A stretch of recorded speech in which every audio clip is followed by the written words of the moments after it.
Hello, I'm Catriona Stewart, Academic Advisor to Scottish Autism's Right Click programme for women and girls. And today I'm very lucky to have Lynne Moffat here to talk with me. Lynne is one of the founding members of Scottish Women's Autism Network, SWAN. And she also sent me a description that she would like me to use for her. And you describe yourself as an autism example. Is that right, Lynne? Yes, that's correct. Because you're trying to make the point, well, you are making the point quite clearly that you're only one of millions. Yes, Of and I think, sorry, just trying to get across the fact that autism comes across in so many different forms and so many different presentations, which obviously has been recognised, particularly in recent years, as understanding of the spectrum's developed and grown. So. Yeah. Okay, so you're an autism example, a unique autism example. Yes. And you've been involved in quite a few things over the years in terms of autism representation and peer support and raising awareness. So you, like I say, you were a co-founder of SWAN, and you've been involved in some other things. Yes, I have been involved with various conferences. SASN, before it was Autism Network Scotland, it was the Scottish Autism Services Network. I was involved in a couple of their conferences, and the learning events that I've been associated with SWAN in conjunction with Autism Network Scotland. That's right. Yes, and when the Scottish Strategy for Autism was first launched, I was involved with the working group. It was known as Subgroup 6, which was people in spectrum and parents and carers as well. I was involved with that. Yeah. That's no longer running, it's taken on a different form at the moment, but I was part of that. And yeah, I've been involved pretty much since my diagnosis in 2010. 2010, so 2010. 6 years. 5.5 years, yeah, coming up for 6 years, yeah. So the thing that I was hoping you would talk to me about today is employment and the workplace and any issues arising from that. And I think the first question I'd really like to ask you is, what do you see as the benefits of being in employment? I think just the sense of independence, like you feel that you're going in and you're doing a job and you're generating, sort of finances for yourself, like you're playing a role. I think that can really give you a sense of, just a sense of achievement, a sense of self-sufficiency that you don't necessarily feel if you're not working or if you're claiming benefits. So you've experienced both, haven't you? You've experienced periods of not working and claiming benefits, and then you've also experienced being in work and being an employee. Yes. And you do get a sense of achievement when you've done, even if you don't necessarily feel that you've produced that much at the end of the day, at least you've been there and you have, set aside that time to be in a workplace and do what you can. So yeah, I think that really helps the confidence of people on the spectrum, to feel that they are contributing to society. It's true of anyone, really, isn't it? It is that feel that you're being part of society and you're contributing to it in your own way, whatever that way is, to the best of your abilities. And also, like you say, you're bringing some money. Yes, and you hopefully end up better off in employment than you were out with employment. So hopefully, you're able to achieve a higher standard of living, and then, than you would otherwise. And that presumably gives you a little bit more independence and allows you to do other things. Yes. Like go and visit people, or even going to the cinema. I mean, everybody knows now it costs like a tenner to go to the cinema, and that doesn't seem much to people. But when you're living, on a restricted income, then that is not something that you can always afford the money to do. So yeah, it should give you a higher standard of and more, I suppose, more choice. Then if you've got more money, you've got more choice. And more. And that allows you a bit more autonomy as well. Yes, autonomy. Yes. Yeah. So, do you think there are particular challenges for autistic women thinking about getting into employment? Can you think of I think a major one is that if they have been in employment in the past and it's been a negative experience, then they have a lot of issues and hurts from the past that they maybe have to deal with before they're ready to then go into employment again. And how would you recommend people do that then? I think a lot of it is maybe talking things through, even just talking things through with people. Somebody that really understands. I think that's a role that Swan helps with. People that can relate because they themselves have been through similar challenges. So that peer support. Yeah, that is that peer support thing. I think that can be helpful. Talking with people who can empathise. Yeah, I think people do need to work through that before they're maybe ready to re-enter the workplace. Okay, and have you found there are structures within the workplace that can give that kind of support? I think it obviously depends on the individual workplace. Okay. But I think maybe if you've got like a manager or somebody that's understanding, that you can approach, and if you're finding that things are maybe rising up from the past, that you find difficult to deal with, you can maybe go and speak to them, and they can maybe intervene and help you in some way. I mean, it's really interesting what you've raised, because I've heard this time and time again, this idea that people experience quite traumatic, they have quite traumatic experiences in their lives, and then are carrying that with them into the next situation. So what you're describing is that kind of, they've had maybe a traumatic experience at work and then have to find some way of resolving that. As you're talking about traumatic experiences at work, I suppose you've mentioned some of the positives about being in work. What do you think are the main challenges for spectrum? I think by and large the main challenges are the sort of interpersonal issues, really, and just interfacing with colleagues and working with other people. And I think, because of the nature of autism, then misunderstandings can occur, and that can kind of escalate in things. Breakdown in communication, misunderstanding, people being taken the wrong way, things being misconstrued. Does that go both ways, do you think? I think so. I think it works both ways. Yeah.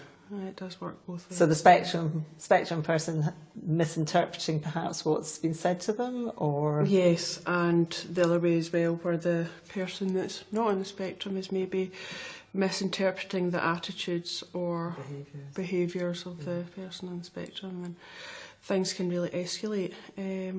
For me personally, I would say that the biggest challenge is relating to executive functioning, probably. That's okay. Can you explain what that really means? It's really how you kind of approach tasks and things sort of relating to memory, concentration, planning, organisation.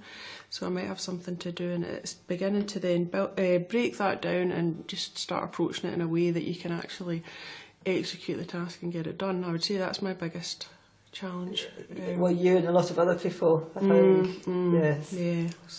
So executive functioning, communication issues. Anything else? I think the sensory issues can also be a bit of an issue. When I'm in quite an open plan office, and there's maybe about a dozen other people, and I can cope with that, but I know that would be too much for some people, depending on where they're at and depending on the nature of their challenges. I can cope with that, but some days I do find that very, very difficult. It can depend how tired you are, it can depend where you're at emotionally, but there obviously are sensory issues there. So you're talking about the stress really imposed on you physically and on your nervous system with all the excess noise. So lots of movement, so visual movement, noise, smells. Sometimes can be.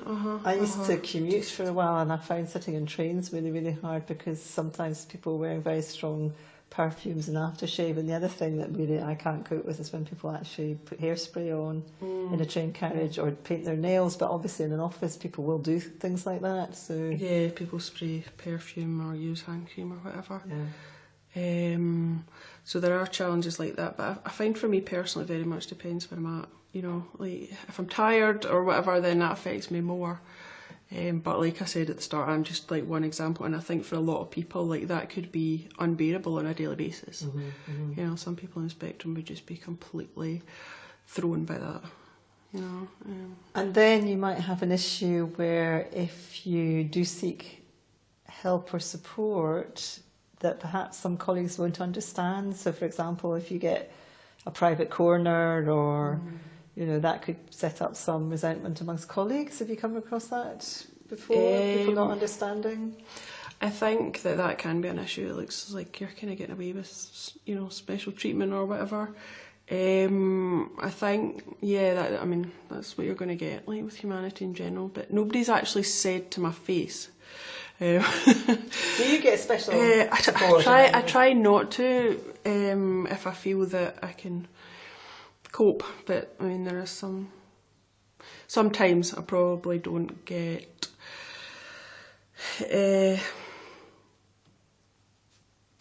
Sometimes there's probably more allowances sort of made for me than.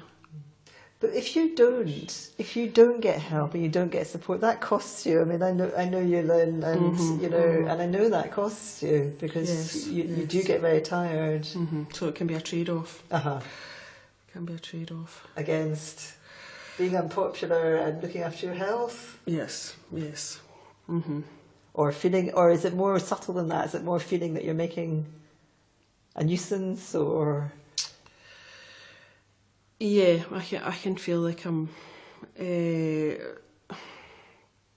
just I don't know if it's even diva-ish sort of thing, but so you feel you're making a fuss. I think sometimes I have let myself sort of crash rather than start to, you know, ask if I can just go out for a walk or you know, go and do whatever. So you've reached a stage where you've actually become overwhelmed. I have in the past, yeah. But part of that is not only just the willingness or whatever to ask, part of that is me not having the self-awareness sometimes to actually realise that that's pending, you know. And do you think that's improved as you've got to know yourself better? Do you think your self-awareness is... I think so.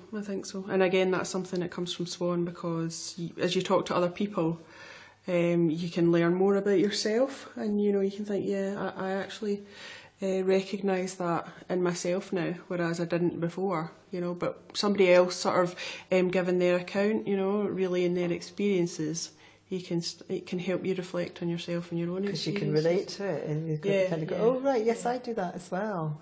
And I suppose that means that it also helps you feel, well, it's not just you being quirky or difficult or whatever. This is actually something that's part of being on the autism spectrum. Yeah, there's something that actually exists. It's not just something that I've like fabricated in my head or you know. And that gives you a sense of validation as well. Yeah, validation's really important. Yeah.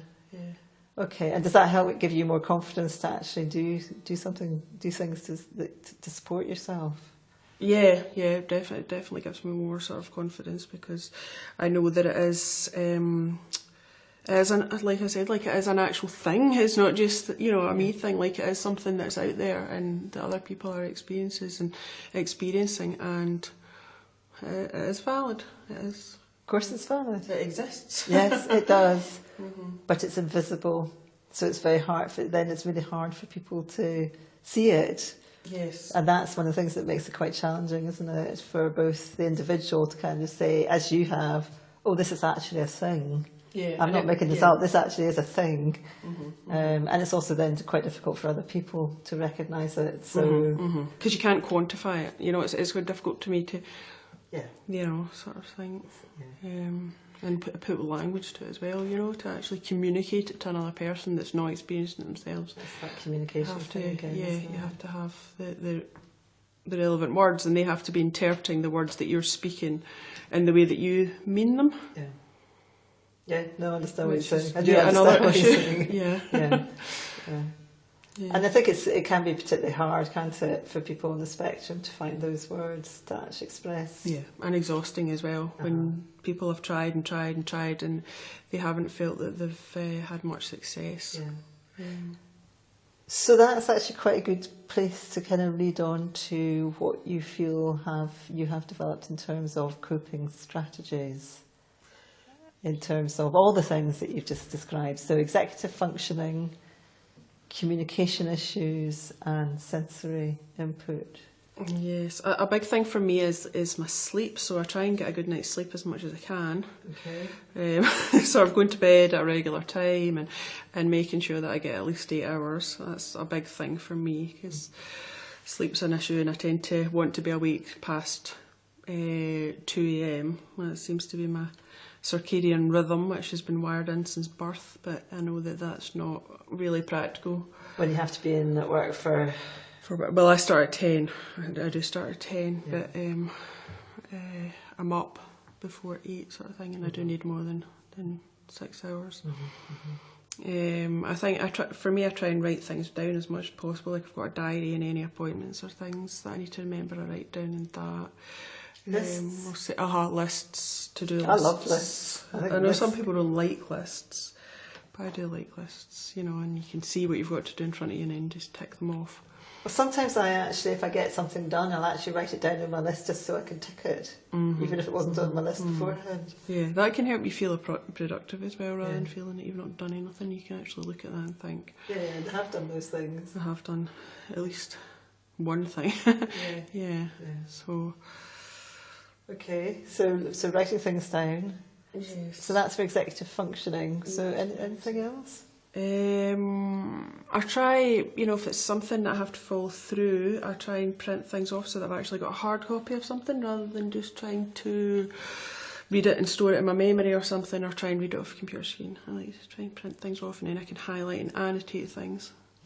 So you're looking at very practical strategies for making sure that you do the tasks that you have to do, get things done, remember events that you've got to remember. Yes. I think that's for me personally. Some people might be excellent at, reading something and remembering it. Like, they might have a brilliant visual memory or whatever. But that's not something I have. So. That's not you, and that goes back to what you said right at the start, is that everyone's an individual. So it's looking for strategies that are going to suit you. Yes. And working out what those are. Yeah, because there are lots of different tools, aren't there, for executive functioning issues. There are, and you have to find out what works for you, because sometimes they can just, they might work for some people, but they don't always. No. Sometimes they can just cause you more work, sort of thing, Yeah, absolutely. I mean, I know a lot of people on the spectrum are visual thinkers, for want of a better term, but not everyone is. I mean, some people on the spectrum are actually very word-based, very verbal. Don't necessarily remember things best by looking at them. Some people like to see things pictorially, but some people don't. I think I need a combination to be able to. Yeah. Can't rely on one input. So, that obviously means that I do sort of at times take longer to do things than I would wish to. Okay, so and does that actually have an impact on your ability to get things done then? Yeah, it can do, and that's something I have to be patient with myself about. Okay. Because I can start beating myself up, and then that just makes me want to shut down and end up doing nothing then, so I have to just take my time and be quite gracious with myself. Okay, gracious with yourself. Gracious with myself, for the want of a... So it's about knowing yourself again, isn't it? Yeah, it's about having that understanding. Yeah. And so sensory issues, what do you have coping strategies for that? Not really. Like, if things get too busy or something, I can kind of take myself, depending on the situation, I can take myself off even just for 5 minutes or something to... Just to get a break? Yeah, just to, I suppose, just have 5 minutes of downtime or whatever, out with the situation. At lunchtime, rather than going into the kitchen or whatever, I'll quite often just go into a quiet room or go for a walk or something, depending on the weather. So. And is your management, are they quite sympathetic to this? Yes, so they know that this is a behaviour you have to, it's really important for your sort of daily well-being and your ability to function. And have been. So you're getting support for that? Yes, which I'm very grateful for. And have you found in the past that's not been the case? I think in the past I hadn't really disclosed. Okay. But thankfully now, with the awareness raising that is going on, then I think employers are hopefully becoming more and more accommodating, or more and more aware of the need to be accommodating, whether they really want to. Oh yeah. So it's an equalities issue, really, then, isn't it? It is. It is an equalities issue. Yeah. So, yeah.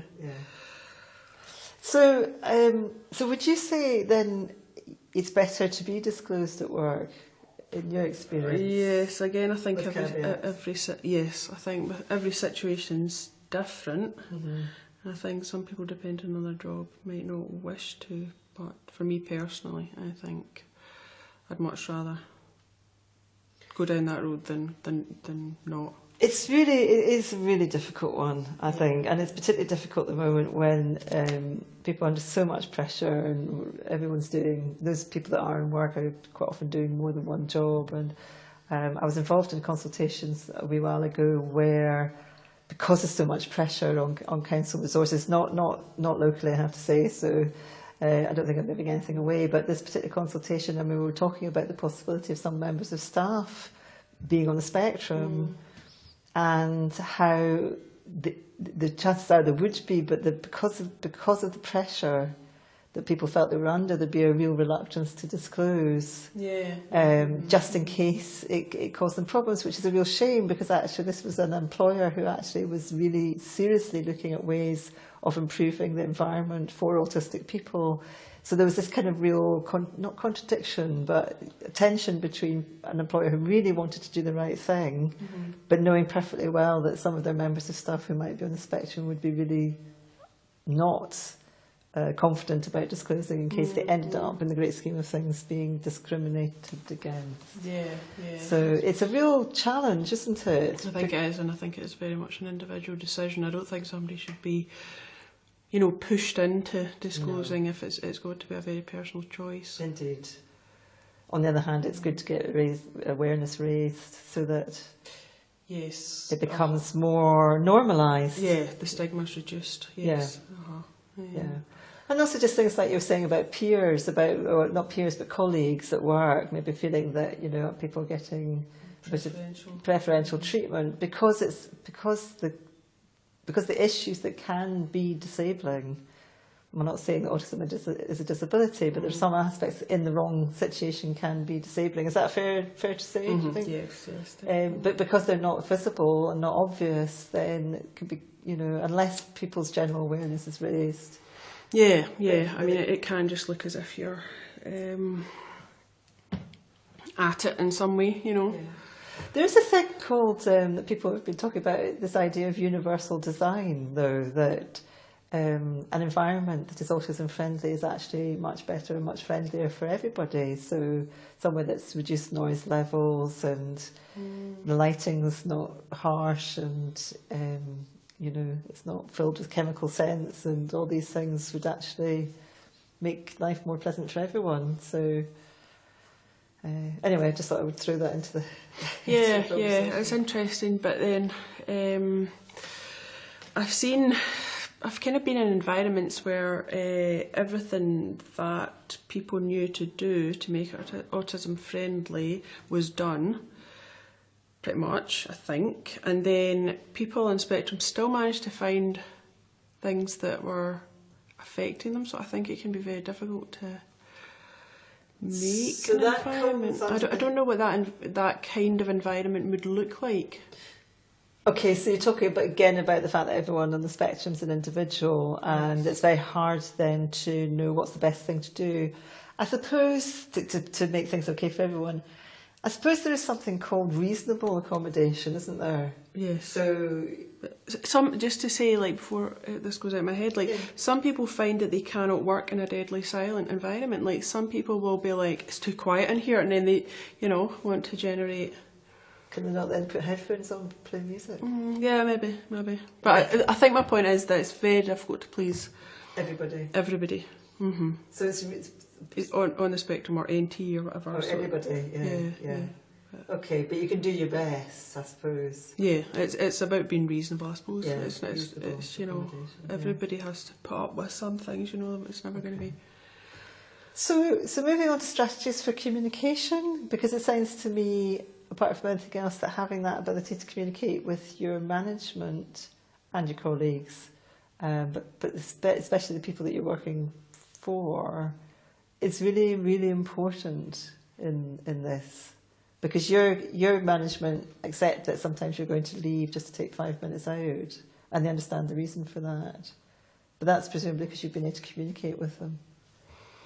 Yeah, I mean, I've been there maybe 3 years now, Okay. so I think they have kind of got to know me, and I would like to think that they would know that I would only sort of leave or whatever if I needed to, rather than just like, oh, I fancy a wee break, so I'll just go and, you know, saunter off for a while. Yeah, so you're not actually exploiting their understanding, you are actually doing what you need to do. Well, I hope they think that anyway. Like, I mean, I don't aim to take advantage. But you must have been able to explain to them at some point. To an extent I have, to another extent they've probably deduced for themselves. Because they know. Because they've maybe, well, I think they've got to know me, so. Okay. And they're a relatively autism aware organisation. Yes. Yes.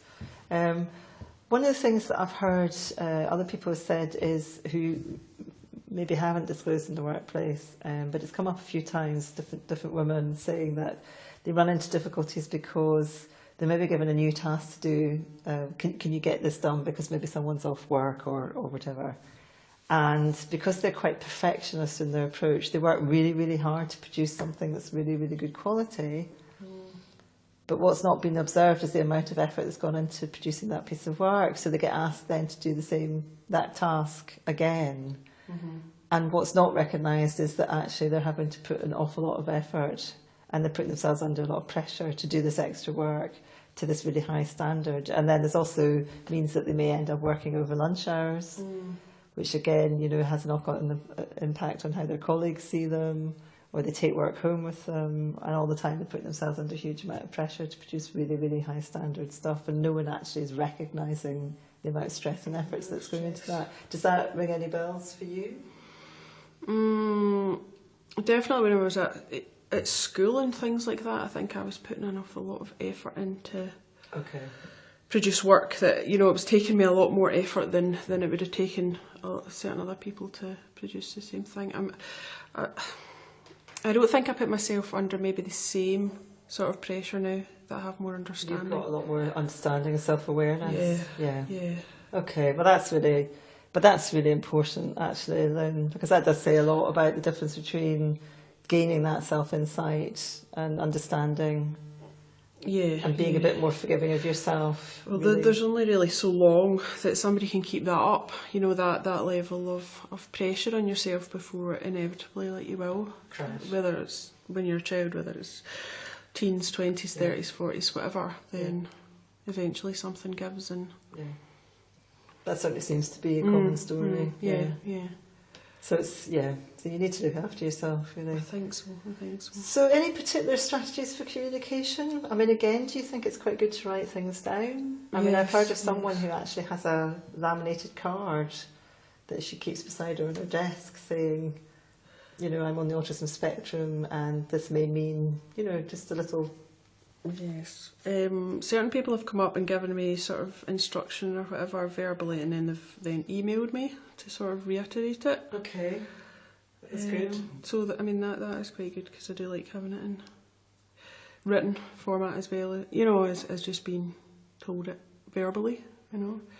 So do you actually have you actually said to people, please can you email me? I haven't really said that personally, but I think that people have picked up.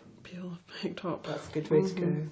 And do you think in another context, say you weren't in a job right now where you've been somewhere for 3 years, it's fairly autism aware, it's fairly autism friendly, it's people who are really trying to support you, really, and like you say, they've got to know you.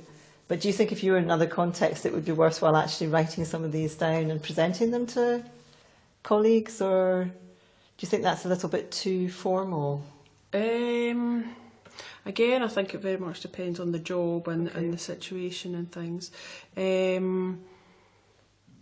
I think if you picked the main ones that were helpful to you, like maybe a few, I don't think it would obviously be helpful to go in there with a whole, like half a dozen. I think you would need to prioritise, because they could, I think, you could easily discourage an employer, for the want of a better term. Okay, so you're talking about just picking... I think it would be prioritisation for the main ones that would be helpful, and then maybe beyond that, when you're further into employment. Otherwise it can look a wee bit like a list of demands. Yeah. Okay. And you could maybe wonder what they're... what they could feel a bit overwhelmed with what they're dealing with, potentially. So 2 or 3 key things that you would work a lot more productively if these things could be taken into account. Yeah.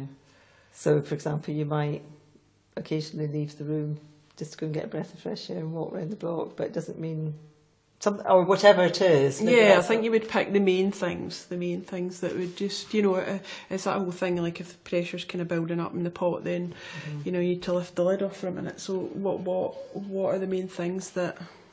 And would you recommend for people who are maybe struggling as well, worth going and talking to their manager or the HR department, or... I mean, I know it's going to be context dependent, but... I think you would maybe, if you had like a colleague or something that you trusted that was understanding to an extent, sort of speak to them and just maybe get their opinion on how they feel that the manager, whoever, or HR would, how they would receive it if you were to approach them. Okay, so seek for advice. If that's possible. Seek for advice if that's possible. Maybe even get a bit of advocacy, or a bit of, not even advocacy, but just someone to support you. Yeah, if that's possible. I mean, just to get some bounce off somebody else that you kind of trust. Okay. You've sort of mentioned this really about processing information. So you were saying that if you're given verbal instructions, some of your colleagues then send you an email as well. So are there any other strategies you have in terms of how you deal with information coming in? I think maybe I try and write down notes myself, like if I answer the phone or whatever, then I try and write down who, straight away, who the person is and their number and their, who they are, their designation or whatever. So I'm not relying on my working memory, I'm not relying on my memory to recall that, I've got it there.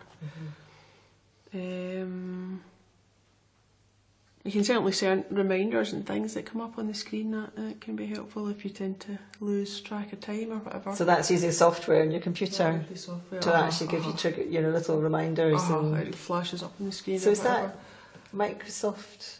Well, say like Outlook or whatever. There's absolutely like various. There's various ones. Yeah, and mobile phones and things as well. Like so you sometimes put reminders on your mobile? Yeah, not so much at work, more out with work and things like that. I would put reminders on my phone, or set alarms or whatever, just so that I don't forget. Or lose track of time, or have to constantly check, I know that the alarm will go off when it's time. I don't have to keep looking every 5 minutes because, Okay, so you've got a level of certainty that you will be reminded when it's time. You don't have to get anxious about it. I don't have to sort of compensate for the fact that I'm likely to forget by constantly checking, if you know what I mean. I thought it was just getting older. Honestly, if I don't write it down, it doesn't happen. And I've also got into the habit of saying to people, if I have a conversation where I then actually where I'm being asked to do something, I actually always say now, actually, can you text me or can you email me? And then I'll remember.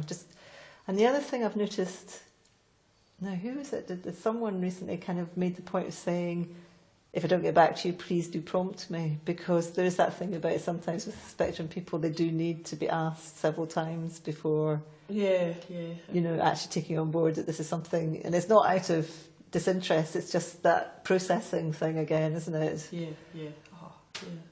So it's actually just, in a way, it sounds it's almost one of the strategies is just to get comfortable about about the fact that that's the way it is, and if you take notes yourself and make sure you write things down, but also just say to other people, oh, by the way, can you prompt me on that? Or if I haven't got back to you, can you just send me a reminder? Or I try and write things down in my diary as well, because I know that I look at my diary on a daily basis, whereas if I just wrote it down on a random bit of paper, I'm likely to lose that bit of paper. So it's also sort of being mindful about where you're actually, you know. I'm sorry, I'm not laughing at you, it's just sounds very familiar. But endless pieces of paper. Yeah, my flat is full of random bits of paper of important information. Executive functioning, isn't it? Enjoy. The joy. Yeah. The joy. Okay, but it sounds like you do quite well. And well, going forward, I'm aiming to improve. You know. So what do you think? I'm sure you are improving. Yeah. What do you think are the biggest barriers to getting work in the first place? Have you got any ideas about that? I think a big barrier is people's previous experiences and also confidence, like being confident that you can cope with the job and that you are competent and capable. I think the confidence issue is a big one. Yeah. And that lack of confidence will come from previous experiences? Likely, yeah, or just a general sort of awareness or whatever, that you are struggling in certain areas, you know, and that it means that you don't have maybe the same confidence as somebody who feels that they've got it covered. Maybe not even had to question about it, whether they've got it covered or not. It's not something they've ever felt challenged on. Yeah, that's more what I mean. So I wonder if specific training for people on the spectrum, in terms of, I mean, do you think if you would be given kind of it's really hard to know until you get there. I just wondered I was thinking out loud really, wondering if there was any kind of support for people on the spectrum in terms of applying for jobs. I mean, I know there are some organisations that specifically are set up to try and help people get into work, but I'm just wondering if assertiveness or confidence training. Yeah, I think that is something, you know, they do need to be. The skills and the abilities that they have, they need to be emphasised, which is all very much that strength-based approach, rather than focusing on the deficits. You're focusing on people's strengths, trying to develop them, trying to highlight them, and accommodating those and playing to those strengths and supporting the challenges, rather than expecting everyone to be in a level playing field, which obviously they're not. I wondered as well if another issue might be about the actual interview, but maybe that's something we can talk about in a separate piece. In the meantime, Lynne, thank you very much indeed. You're welcome. It's very nice to be here. Well, it's really lovely to have you here.